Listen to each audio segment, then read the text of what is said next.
In the previous lesson, Nader Peroul told us what guidelines were, or general recommendation for the management of a person with ADHD, and what guided their implementation in the field of ADHD. In this video, we will see together how some guidelines are specific to children and adolescents. Interestingly, all currently published guidelines make a specific difference for the management of children and adolescents compared with adults. In addition, the American Association of Pediatric guidelines are of course specific to children.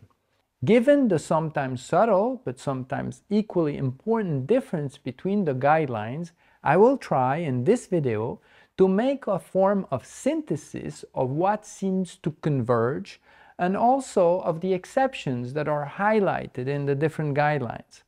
It can be said that the guidelines generally agree on the fact that the people who take care and treat children and adolescents must be child and adolescent specialists.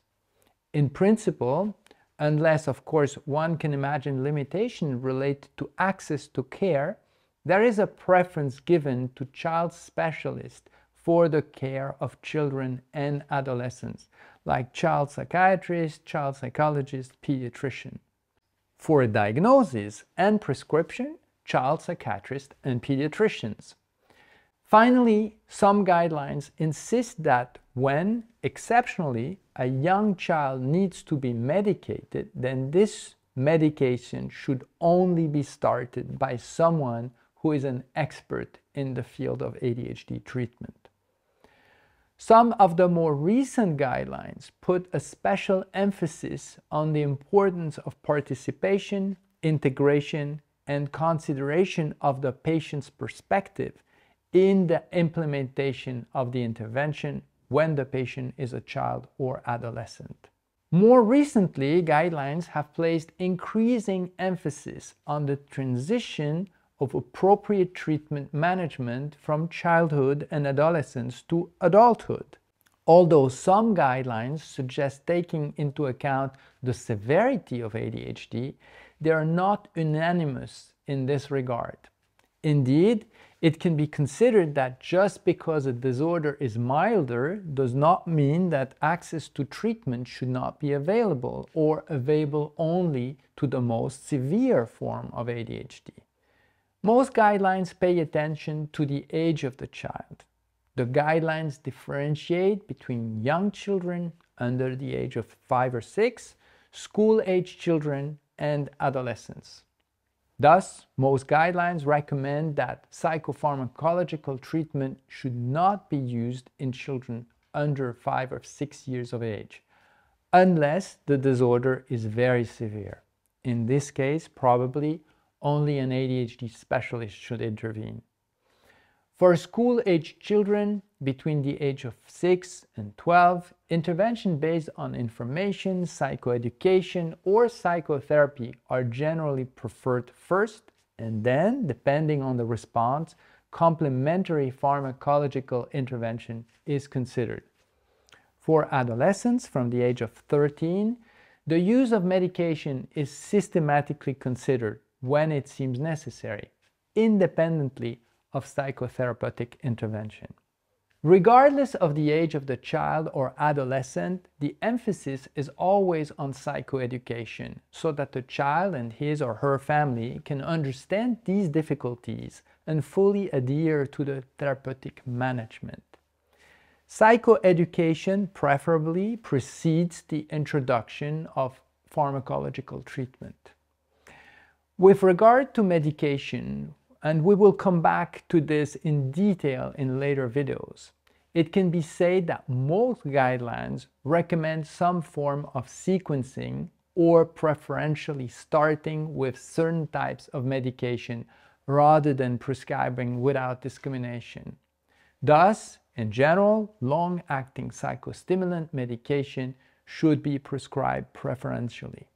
Within this category, some guidelines, such as the English and Dutch guidelines, for probably also financial reasons, suggest to give priority to methylphenidate and then to consider dexamphetamines in a second phase. These molecules will be widely described in a module devoted to psychopharmacology. Finally, once the stimulant medication have been tried, methylphenidate or dexamphetamine, and if they do not bring a satisfactory response, or if they present some undesirable effect that might be problematic, then we move on to non-stimulant medications such as atomoxetine, guanfacine, or even third-line medication such as bupropion, clonidine, imipramine, or modafinil in the Canadian guidelines. As for the consideration to be taken into account before starting a medication, they all suggest an individualized approach based on family history and a physical examination that must include weight, height, blood pressure, and heart rate, as well as a systematic evaluation of the benefits and possible side effects of the medication. Of course, when using guidelines, one must also be able to consider other factors in parallel. Different therapeutic approaches have different mechanisms of action, and factors such as the duration of the intervention and the ability of a young person or a family to accept the different treatment must also be taken into account.